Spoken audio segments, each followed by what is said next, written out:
I would like to welcome you once again to the headquarters of ECCB, where you have become familiar and much appreciated visitors. We are very appreciative of and encouraged by the efforts you are making to strengthen the standards of accounting in the Eastern Caribbean Currency Union. Let me express, therefore, my sincere appreciation to you for your participation in and commitment to the program. My appreciation also goes out to the World Bank for providing the funding for the program and bringing high-quality, world-class consultants like Professor Sevich and others to ensure the highest levels of instruction are available to us. Also to Mrs. Jennifer Nero and the team of hard-working accounting professionals at the ECCB who've gone beyond the call of duty to ensure that the first-class program is successfully delivered. And I congratulate you all on this. This program has come at a very critical time as we are grappling with the most difficult economic and financial circumstances experienced in recent times. Not since the Great Depression have we had circumstances like this. We are now seeing some positive steps or gains in our main trading partner, the United States. The recovery is halting but welcome. And some encouraging policy and institutional arrangements in our own jurisdiction, which are also very encouraging. Might not be very visible yet, but certainly from where we stand, we are seeing a little light at the end of the tunnel. The global recession has had a marked impact on our financial and economic systems, and we've had on average 4 years of negative growth, which we haven't had in decades. It has exposed and exacerbated our fundamental structural issues of small size, or one should say extremely small size, openness, and extreme vulnerability to external shocks and natural disasters. It, however, has also evoked a collective response, which is now gaining momentum. The response has had three critical elements. First of all, the OECS Economic Union, which was signed up last year, 2011, an 8-point stabilization and growth program, and the work program coordination initiative, which encompasses not only the countries, the ECCB and the OECS, but also the CDB, the IMF, and the World Bank. Let me say a few words about the Economic Union, because this is extremely important. I think this is going to characterize how we go into the future. And as a very important institution or institute in the Eastern Caribbean, you ought to know exactly what we are thinking about it. For my sins, I was chairman of the task force to establish this committee. I must say the discussions at that level were very, very far-sighted and almost visionary. The Economic Union is the direct response to the issue of very small size. If small size is the problem, then the logical response is what? To get bigger. Size relates to population, per capita incomes, and access to markets. Now, prior to these modern times, states had options. So, for example, you could capture another state. So St. Kitts and Nevis could capture Antigua and Barbuda. I suppose that is why they always have a little tension between these two countries, so that there was that possibility. Or United States of America, you could purchase land. So there's the Louisiana Purchase. They bought Alaska for nothing. And the Russians are still mad years afterwards that they gave away Russia for tuppence. A most interesting example of capture is Belgium, which is a tiny, tiny country, and the Belgian Congo, which is a huge country. And Belgium lived very well up to today on the basis that it had no access to all these things. But these are no longer possible. What is possible these days is what we call integration in various forms. So that, first of all, there's what we call complete integration into the international economy. So you can say there are no barriers at all, and it's not reciprocal. We're just a part of the international economy. And maybe we'll have access to everything. Maybe, just maybe. The other option, of course, is free trade areas, where countries either singularly or in a multilateral arrangement say, well, we will trade freely among ourselves. In between, there are things like customs unions, common markets, and economic unions.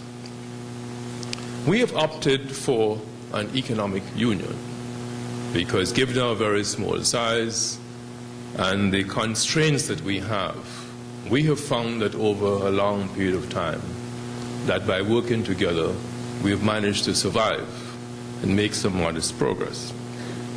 And so, we've now established an economic union treaty, and it's a legal entity. It's been passed in the legislature, cabinets, whatever. It is the law of the land that they're now seeking to put in place all the things that will make it a real economic union. But what we have and will have is a very unique animal, because you will still have individual state sovereignty, but yet you will have a composite whole. And that's a very interesting arrangement, because on one occasion, startlingly so, the whole issue of joint sovereignty came to our rescue. This was many years ago when Mr. Myers was just telling me that people are still on about the devaluation of the EC dollar. The International Monetary Fund, in its wisdom, decided that since Dominique had an IMF program, they would say to them that you should devalue the currency. And the Dominicans said, well, it's not as easy as that. We belong to an arrangement, and there are rules, and the rules say we must all agree.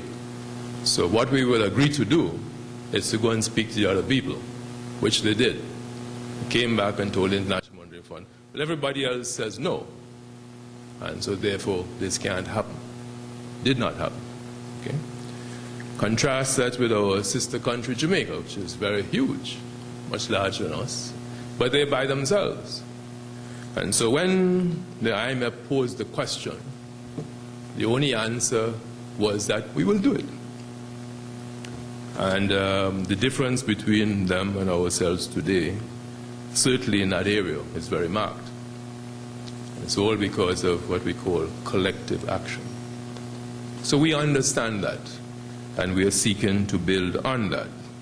So arising out of this treaty, you now have what is in fact what one can call a state nation, right? Where it's very close cooperation, and you have three levels of government, which is the normal thing for a state. You do have an authority of prime ministers, you do have a judiciary, right? and you do have now an assembly, which has met 3 times so far. So that's a state in its pristine form. But you also have national states which still exist.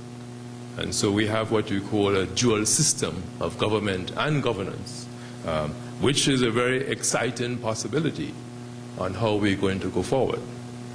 Because also legally coming with this economic treaty is what we call a single economic and financial space, which means that there are no boundaries, so to speak, in the economic and other senses between countries. But that space has been managed. So therefore what you have is an overarching framework where, in addition to those 3 things I just mentioned, there's also a monetary council which manages the currency, and there will be soon an economic council. And so if you imagine a single financial space, then what you'll have applied to it would be common fiscal policies, common monetary policies, common trade policies, and common international economic relations policies. And that is a very exciting prospect. But in terms of implementation, and I'm coming closer to where you fit into this, there are some very critical elements that have to be introduced. One is public sector modernization, you do need an efficient managerial state, in my view, to make sure that these things are successful. You need private sector development, because if we are to grow, you must have a vibrant private sector. At this point in time, the domestic private sector doesn't have the wherewithal to fill that particular role. And therefore, a number of us have taken it upon ourselves to see what we can do about that. In terms of financial sector development, well, that is our role under Article 4.3, and involves, in a sense, a lot of what you're doing, because the whole idea in a single financial space is to develop markets and institutions which lead to the efficient mobilization of savings and their allocation.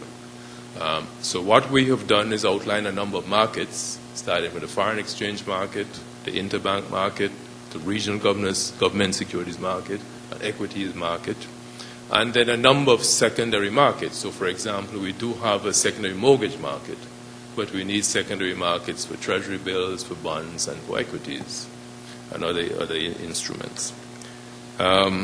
So that process is in train. And then we come down to the core elements of what is involved in those, dealing with those three sectors. Well, I put it to you, they are leadership, management, institution building, cooperation, collaboration, coordination, collective decision making, and collective action. And these points are important for all countries, but for in particular small countries where the numbers are small on the ground. Division and subtraction are not good options. I put it to you that addition and multiplication would be a much better way to go. In the Caribbean, we tend to think the other way around. We're always very good at division and subtraction, and are surprised by the outcome, which is negative. So we need to take the other route and go that way. The accounting profession plays a very important part in what we are about to embark on. At the ECCB, as you'd notice, we are very big on institutions, institution building, and networking. We meet with anybody who would meet with us to discuss the way forward. But the accounting profession has a very, very clear role to play in dealing with the public sector, the private sector, and the financial sector. At your annual meeting last year in Antigua and Barbuda, two of the things that were discussed, and very importantly so, were government accounting and accounting for small and medium enterprises. And those are two very critical unserved areas which have to be dealt with.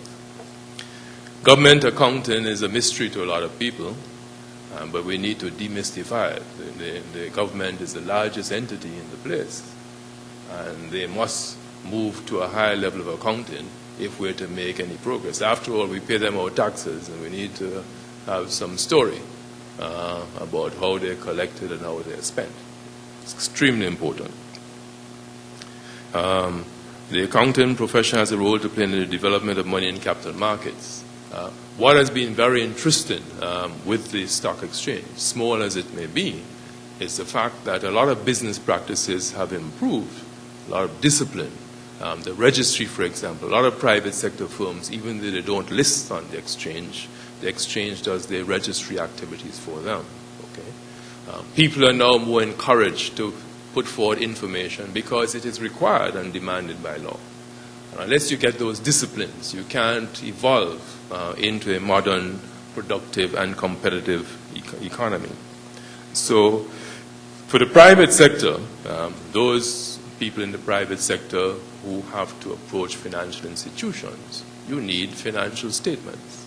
But for your business plans, you need to analyze and project the financial consequences of investing in A, B, or C. And the whole issue of modernization for us is going to be very important. Modernization will introduce an element of discipline and perseverance, which is a sine qua non for development. And these are critical things that have to be done, a disciplined profession, a numerate profession, like accounting, has to play its role. We are not very numerate in this part of the world. If you ask somebody how high is that roof, they'll say it's very high. They won't tell you it's 16 meters. How far is the main building from here? Well, it's very far. That doesn't cut it in the modern world. You have to be precise. And that's very important. But the whole issue of associations like this are very important, extremely important. And we are finding that out in the work we are doing with other associations, and particularly with the private sector. Well, let me just very briefly tell you a story about how we are progressing with the private sector, because it is so essential that we get them going. And your help is really required here, both in your technical role and also your supportive role. The private sector is not well represented. You have all sorts of associations. You have the chambers of commerce, you have the agricultural people, the tourism people, the manufacturing people. They hardly talk to each other. And they're always antagonistic to the government. So clearly, that's not a good situation. But in terms of their representation, what we've discovered is that there are different levels of representation which are important. So, for example, if you take agriculture, for example, if the agricultural people are organized in their own country, right, then all the things that are common to agriculture can be discussed by a group of people whose common interest it is. If they are not organized, then they can't represent their interests. And so they will not progress. Okay? And what we pointed out to the private sector, we took a very nefarious example, the National Rifle Association. Now, on any month of Sundays, in any country other than the United States of America, you could not get a powerful lobby selling instruments of destruction and overturn the legislature. But they are organized. They are very well organized. If agriculture in our place is not well organized, they will get no attention. Okay? And that's very important. The difference between 100 farmers acting in isolation and 100 acting together, it's a marked difference. Now, so that's at the sectoral level. Moving on to the country level, there are all sorts of cross-cutting issues which they have. Legislative issues, relations with the government, taxation, you name it, which the agricultural sector, the manufacturing sector, the tourism sector, all have in common and can speak with one voice, the private sector. When you get to the OECS level, there can be an aggregation of all those issues, which can be spoken of with authority, because you then have the numbers, not only with governments in the OECS, but with other people who you have to deal with outside. And so that is the way to go. Ditto for accountants, ditto for lawyers, right? Ditto for bankers. Right? Now bankers have this FATCA issue. Right? It is only solidarity that will at least rescue us from extinction in these things. There's one suggestion in that area, that each individual bank deal with the IRS itself. Now, that is such an uneven battle that you think back to David and Goliath and figure what kind of slingshot this little bank is going to use to deal with the IRS. It's just a mismatch. Okay? So, clearly, the kinds of associations that we have to make in our jurisdiction within sectors, within countries, then across countries, is going to be very important to lead the charge into this new economy and state which we want to create. Now, those who have the expertise, both numerical, organizational, managerial, obviously have to lead. It can't be the informal sector that leads. They don't have the expertise. They don't have the know-how. They don't have the presence. But those of us who have prestige and presence in this jurisdiction have to come forward. There's no point complaining about everything in sight, as a lot of us do, and then the system runs into the ground. Those who have the capability to must come forward. And I'm suggesting that you have that capability and that you have to step forward. The business people are now stepping forward. The development banks, we met them in St. Lucia, the CDB meeting. They're prepared, they're ready. We want to talk to our friends, the lawyers. You might have to help us there. They're a little more difficult than you. But we hope that, there is a fresh breeze blowing. And we hope that it's just coincidental that you are meeting to do this at this particular time when other people are moving in the same direction. So I wish you all the very best. We have put a lot of blood, sweat, and tears into this program. The fact that time after time I see you appearing here means that it's important, and you take it that way. And we are tremendously encouraged by this. Tremendously encouraged by this. I mean, this sight warms my heart, after years of calling meetings and 3 or 4 souls turn up, But I'll tell you, we never give up. We never, ever give up in this bank. So if you think you'll outlast us, very sorry. It's always the last man standing who wins, so we will be standing. And we'll be there with you as you go forward. So again, I wish you all the very best. I look forward to a tremendous contribution from this body as we move forward into uncharted territories. But let me just say this to you. Failure is not an option. So whether you like it or not, you're on board. Thank you very much.